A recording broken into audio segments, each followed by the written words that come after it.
दोस्तों, मैं नीरज श्रीवास्तव, आप सभी लोग देख रहे हैं नियो मीडिया। ऐसा लगता है मानो कि कुछ महीनों से 8-10 महीने यानी कि 2024 के इलेक्शन के पहले 4 जून के रिजल्ट आने से पहले और 4 जून के रिजल्ट आने के बाद इंडिया गठबंधन की किस्मत कह लीजिए या इंडिया गठबंधन की आपसी सूझबूझ और जो रणनीति इंडिया गठबंधन के सारे घटक लगा रखे हैं, ऐसा लगता है कि मानो बीजेपी के पास जो मुद्दे हैं भी वो भी बीजेपी के घर का रास्ता भूल गए हैं और वो इंडिया गठबंधन के घर के रास्ते की ओर चल पड़े। अभी कुछ दिनों पहले आपने देखा होगा कि पेरिस में हो रहे ओलंपिक में इंडिया की महिला रेसलर विनेश फोगाट जो कि फाइनल में पहुंच गई थी, लेकिन 100 ग्राम वेट अधिक होने के बाद उनको फाइनल से हटा दिया जाता है। और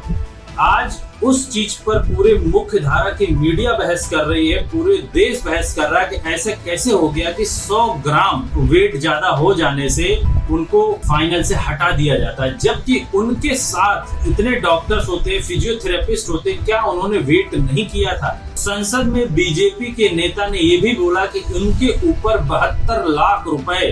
खर्च किए गए हैं उनको ओलंपिक तक पहुंचाने में। अगर आज आप गौर कीजिए, ये वही महिला रेसलर है जो दिल्ली में एक बार जब महिला रेसलर सारे लोग बीजेपी के खिलाफ खड़ी थी, उसमें से विनेश फोगाट एक महिला रेसलर थी जो उस समय बीजेपी के खिलाफ खड़ी थी और ये बोल रही थी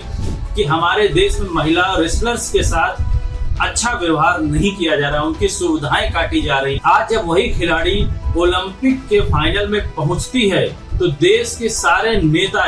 ये बताने से नहीं चूकते हैं कि हम उनके ऊपर कितना खर्च कर रहे हैं और किस तरीके की मेहनत के बाद वो वहां पहुंच रहे। लेकिन 100 ग्राम का वेट ज्यादा हो जाने से उन्हें फाइनल से बाहर का रास्ता दिखा दिया जाता। अब इस पर बहस ये छिड़ चुकी है कि क्या उनके साथ कोई षड्यंत्र हुआ है, क्या अपने देश से ही कोई षड्यंत्र हुआ है। कुछ लोग तो यहाँ तक भी कहने से नहीं चूकते कि इसमें कहीं ना कहीं अपने देश की ही राजनीति की वजह से उनको हारना पड़ा या उनको फाइनल से बाहर होना पड़ा, क्योंकि इतनी बड़ी तादाद में उनके साथ टीम होती है। किसी भी एक खिलाड़ी के साथ कम से कम एक उसका फिजियोथेरेपिस्ट, एक डॉक्टर और उनका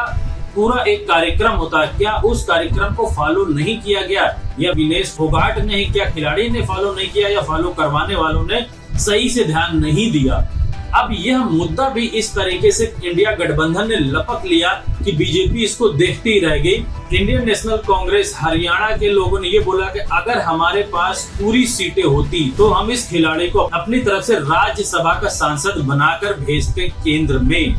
राज्यसभा की सीट खाली हो रही है, मेरी अगर मेजोरिटी होती तो राज्यसभा में भेजता ताकि सारे देश को प्रोत्साहन मिलता खिलाड़ियों को। लेकिन आज ऐसा मानो लग रहा है कि ये एक खिलाड़ी की ही बात नहीं है, पूरे हरियाणा की बात हो चुकी है कि आने वाले समय में ये मुद्दा भी पूरे हरियाणा में फैल जाएगा, क्योंकि हरियाणा से 24 ऐसे खिलाड़ी हैं जो ओलंपिक में गए हैं और जबकि हरियाणा को लगभग 20 से 30 करोड़ का बजट है और गुजरात से मात्र 2 खिलाड़ी आए और वो कहाँ चले गए, ओलंपिक से कहाँ गायब हो गए पता नहीं, लेकिन लगभग 450 करोड़ वहाँ बजट है। अब इस बात को भी आने वाले समय में इंडिया गठबंधन अपने मैनिफेस्टो में रखने की कोशिश करेगा कि पूरे हर स्टेट को एक समान तरीके से बजट दिया जाए, ना कि कुछ विशेष स्टेट को ही पूरा का पूरा बजट दे दिया जाए। यानी कि अगर गौर कीजिए, जिस तरीके से महाराष्ट्र में उद्धव ठाकरे जी बार बार ये बात बोल रहे हैं कि महाराष्ट्र के सारे प्रोजेक्ट गुजरात को चले जा रहे हैं, ऐसे ही अब हरियाणा में भी एक बड़ा मुद्दा हो जाएगा कि हरियाणा वर्सेस गुजरात। यानी हरियाणा में जो लोग खेलते हैं, चाहे अग्निवीर हो,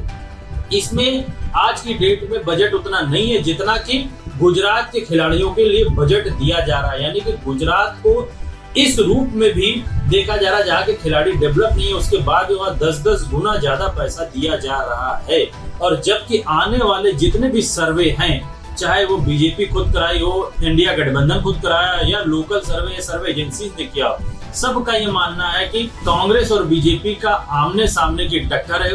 हरियाणा में। और हरियाणा में इंडिया गठबंधन की अगर हम बात करें या सिर्फ कांग्रेस की बात करें तो 90 सीटों में से 70 सीटें मिलेंगी। और हमारी टीम ने भी सर्वे किया हरियाणा में और उन्होंने ये देखा है कि जिस जिस जगह तक अभी तक हम लोग पहुंचे हैं वहां पर लोग यही बोल रहे हैं कि इस बार हम कांग्रेस को ही वोट करेंगे और कांग्रेस ही भारी मतों से जीत रही है। ऐसा लगता है कि आने वाले समय में कांग्रेस 90 सीटों में से लगभग 75 से 80 सीटें पाएगी। हरियाणा की राजनीति पर हमारी पूरी टीम की निगाहें लगी हुई हैं। मैं अपने सारे दर्शकों से बोलता हूं कि मेरे चैनल को ज्यादा से ज्यादा सब्सक्राइब करें, शेयर करें। धन्यवाद।